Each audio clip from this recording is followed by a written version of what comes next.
Hey guys, Marshall from Limited Resources, and we're drafting again, and I figured we'd do something to keep up a little bit, keep it a little different. I'm sure you've seen plenty of Gate Crash drafts, and while I still enjoy the format, I figured we'd mix it up a little bit here.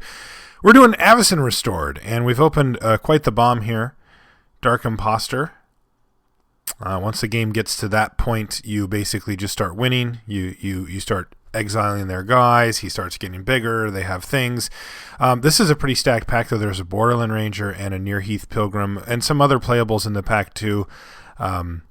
Moonlight Geist is fine. Wandering Wolf is fine, that kind of thing. But I'm just going to take Dark Imposter because it really is quite a bomb. Ooh. All right, some really good stuff in this pack as well. The two cards I'm mainly looking at are right over here. Tandem Lookout. Very solid card. And then also Seraph of Dawn, which, as you can see, is also very, very solid. Crippling Chill is a card I'd like to wheel. If we took Tandem Lookout, maybe we could get it back. There's some other playables in the pack, too. A Mad Prophet. Hellgeist is whatever. Kryn Striker is quite good. I really do kind of like these two cards better, though. Seraph of Dawn is probably a slightly, maybe even just a better card. I'm going to take Seraph of Dawn. We'll see where that takes us. All right, well, so far it hasn't really taken us too far, but we do have a couple of choices here, or actually three of them, really. They're all here in the middle. We've got a Scrap Skin Drake, which is fine, but since it's in blue, we don't really need to move over. But there's a Kryn Striker again, which is still not in Signal territory, but this is a pretty solid little 2-drop.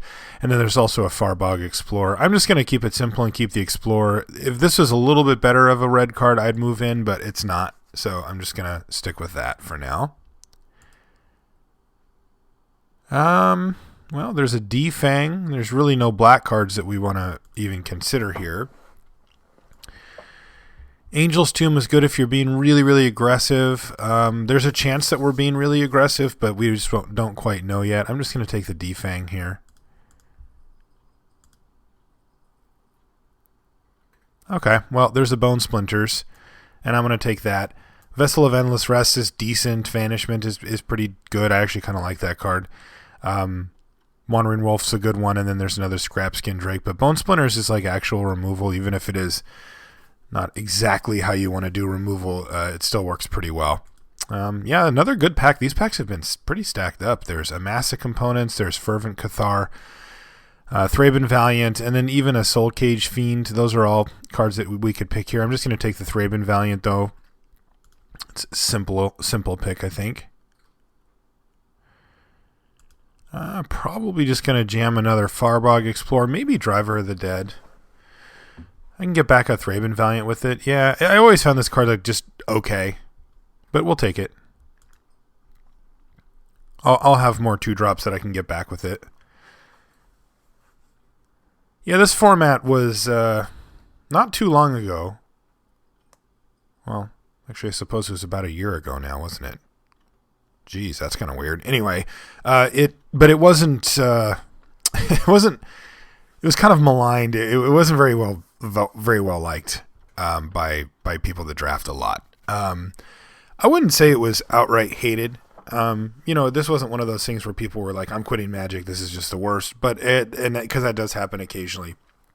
But it was not very well received, and it's not going to be viewed as a good limited format historically.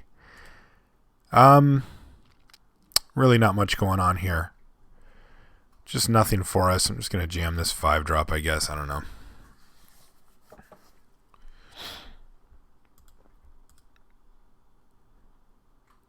Ghoul Flesh is fine. We'll take it. I don't know if we're going to run it. We might. What does this one do? Discards a card, right? That's the bad one. None of these cards are very good. We'll just take something.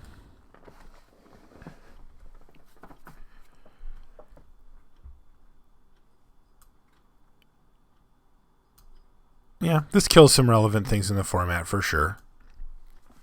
Like our Thraben Valiant, there's the black 2/1 flying for 3. There's the white 2/1 flying for 3. There's random humans like Kessig Malcontents and stuff, and it takes out. It usually can get you a 1-for-1, which for 1 mana is great.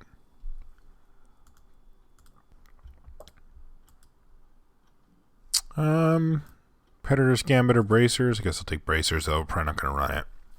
It is possible, but it's very unlikely.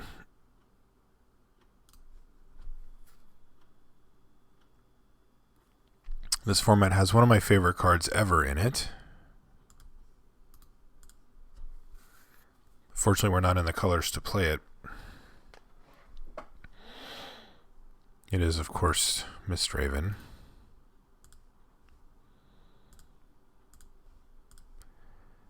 Okay, I'm going to see what we get in this next pack. Bunch of good stuff in this set, too. It's a pretty sweet set to draft for that reason. Alright, what did we find? Well, alright, so our rare isn't a card that we want. It's Descendant's Path. It's green. It doesn't work with our deck. But we've got some other options here. There's Homicidal Seclusion, which is really an excellent card. It really is. But it requires a fair bit of work to make it good. And I think we can probably wheel it, which leaves us with these 2 creatures or a Defang. Searchlight Geist or Moorland Inquisitor. These are actually both really, really close. I mean, Searchlight Geist is clearly a better card, but it also costs 3 mana, so you got to pay for your better card. And Moorland Inquisitor is just a really solid 2-drop in my experience. Archangel is another card we might wheel, but 7 drops, and they're kind of iffy in this format. They're not really where you want to be. So I really got to decide between these 2. And I think I'll take... Inquisitor's probably the more solid pick here, really. Yeah, let's take the Inquisitor. Alright, there's an Alchemist Refuge, which we can't use. Now, here's a Corpse Traders. So, Corpse Traders lets you sack a creature, target opponent reveals his or her hand, you choose a card from it, and they discard that card. You can only do it on your turn when you could do a sorcery, but that's a pretty powerful ability. They have to play their stuff on their turn. If they don't, then they just lose it. We can have some kind of interesting interactions where we maybe sacrifice this to get this back, or whatever it is. Butcher Ghoul is one of the key cards that we really, really want for the form to make this deck work. But Corpse Traders is really good if we get lucky and wheel that Homicidal Seclusion. This card's definitely puts in a ton of work against the aggressive decks, though, and we can hope to wheel this guy, or this guy. But yeah, I'm going to take the Corpse Traders here, even if it is a bit slow. Alright, there's an Archwing Dragon, a Crypt Creeper. Crypt Creeper is really just a bear. I mean, it occasionally does something, but basically it's just a 2/1 for 2, which is, not great. But this whole pack isn't really great for us. I could take the Archangel and just hope to get big. It is a good creature. There's nothing wrong with Archangel, but it's also just 7 mana. Yeah, I'll just take the Creeper for now. I think we can get back one of those other guys. Sure, I'll take a Cloud Shift here over the Loot House. I mean, I love that card, but we don't need him. There's another Cloud Shift. There's another Ghoul Flesh, an Appetite for Brains. Not a big fan of the Narstad Scrapper. And this card, while it looks really cool, is awful. God, card's bad. I remember thinking that card was going to be good, and it is not good. I'll take another Cloud Shift. We certainly don't need any more of those, but... Alright, well, we got a Treacherous Pit Dweller, but it's actually kind of treacherous for you. When it undies, they get it, and it's a 5/4, so... Holy Justiciar is quite good. I'm going to take it here. I like it better than Grave Exchange, though... Come around a bit on Grave Exchange. I don't think it's very good. There's certainly decks that just do not care about that card. But if you're able to draft a fairly controlling build, then you can make Grave Exchange a pretty solid card. Alright, Commander's Authority looks sweet, but it's not. So we're going to take Driver of the Dead. I'm glad we took these 2 drops now. These Driver of the Deads definitely get better with those 2s. Really hoping to wheel something out of this pack.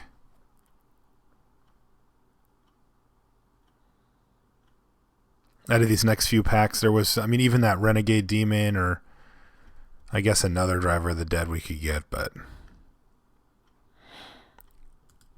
all right. That should not be here, but we will certainly take it.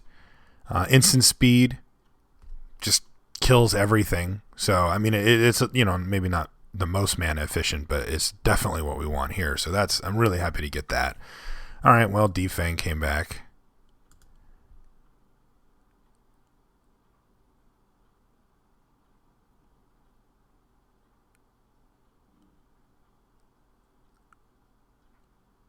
Yeah, that's a sweet, sweet pickup.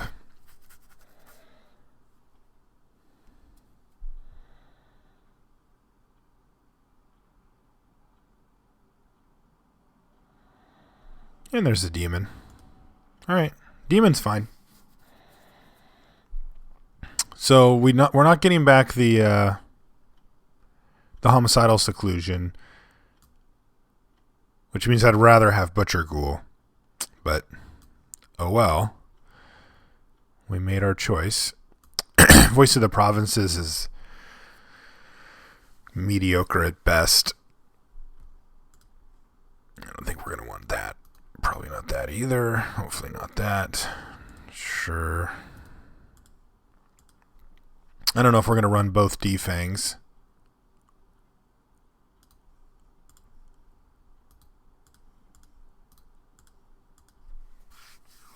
Okay, but we're set up. You know, hopefully we pick up some.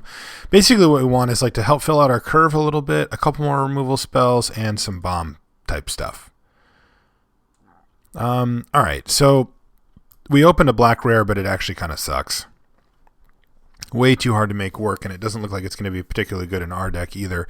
But we got another Seraph of Dawn, and that's a great card, so we're going to slam that. Nothing really much for us to wheel. This pack's pretty decent. Fettergeist is good. Zealous Strike's fine, but unfortunately not a lot for us here. But double Seraph of Dawn is going to do a lot of work, so that's really nice. There's a Farbog Explorer, a Searchlight Geist, a Driver of the Dead. Of course, the best card in this pack is Trusted Force Mage. That's one that is just incredible in general. So somebody's going to be really happy to get it, but we are not taking it. We are either going to take Farbog Explorer or Searchlight Geist here. I guess we'll take the Geist this time.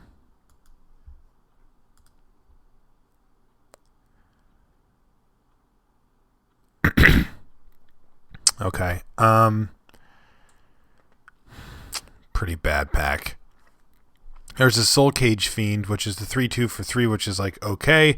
When it dies, each player loses 3 life. So if we're trying to beat down, it can be pretty decent. And it does look like we're going to be doing some amount of beat downs here.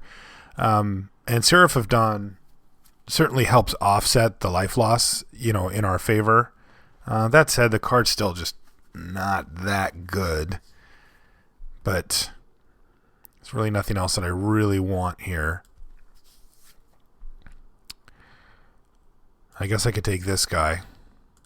Yeah, I'm just going to take this, I guess. I really don't want Soul Cage Fiend. Okay. Well, there's a Handwear Lancer, but there's also that Homicidal Seclusion. So I guess we'll just take that, and we might even be able to make it work here.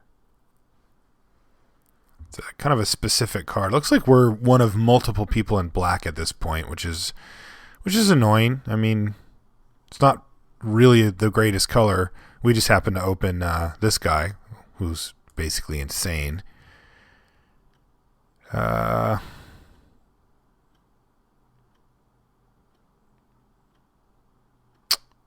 not much here. Guess we'll take this guy because it blocks our flyers. I don't know. All right, sweet. There's a Bloodflow Connoisseur. So that's going to help with our Homicidal Seclusion quite a bit now, so that's really nice. Maulfeld Twins is actually kind of bomby. It's weird. It doesn't look that great, but it's actually decent. And I think I'd rather have it over a Grave Exchange. Yeah, I'm going to take the Twins. I'm going to run those too. We have a couple of sack outlets so we can cash it in for the 2/2/2s if we need to. All right, super late Pillar of Flame. Jeez. Okay, well, let's take it, I guess. It does kill a bunch of our stuff. I mean, we're just not going to play this, but...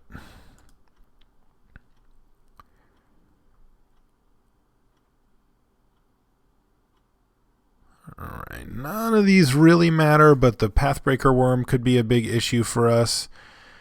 The Guise of Fire does kill a bunch of our guys, though, so I can definitely take that if I want. The Worm's scarier to face, but I guess I'll take the Guise of Fire just because it's more likely to resolve and kill some of our stuff. None of these do anything, so whatever. Alright, well, looks like we barely made playables. We're going to run a deck that looks something like this. It's not too bad. It has the tools, but it's also not particularly great. But having unconditional removal like Bone Splinters and Deathwind is a nice fallback plan. Because man, when they get off to a quick start and start landing those Soulbond guys on you, you just need a way to kill something right now. Because we have a good late game: 2 Seraph of Dawns, a Dark Imposter, Malfeld Twins. And then maybe even like get a big Homicidal Seclusion going is really nice. Just this year is interesting. It's very slow. 4 mana for a 2/1 is really bad, and its ability costs 3, which is brutal. But if you start exiling stuff with it, it's insane. So that's pretty good. No, I don't want that. Sure, we'll just take a random snid. Okay. So that's our deck right there. That seems okay. We've got a way to grind value. We're certainly going to be weak to some strategies, but what deck isn't, I guess. All right, so let's rebuild because we're on the old client, so we have to rebuild stuff. Yep, this one's decent, though. That's going to be pretty good in the deck, I think. Traders, Seclusion. That was a nice pickup, really. No voices. Yes.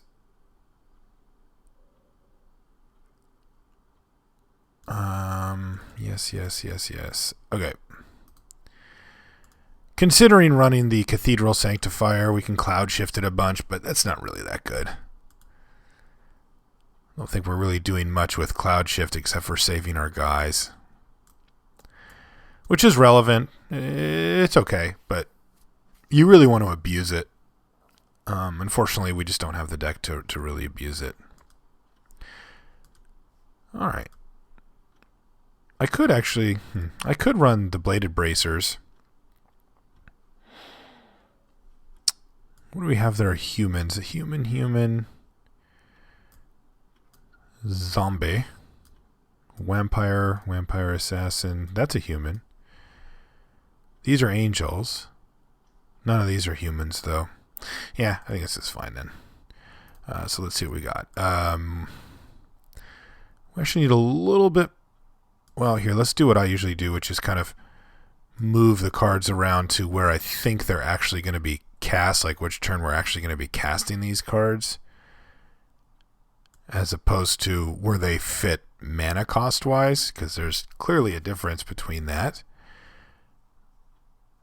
This looks about right. So we need a pretty even split here. I think I want to go with an extra planes, though.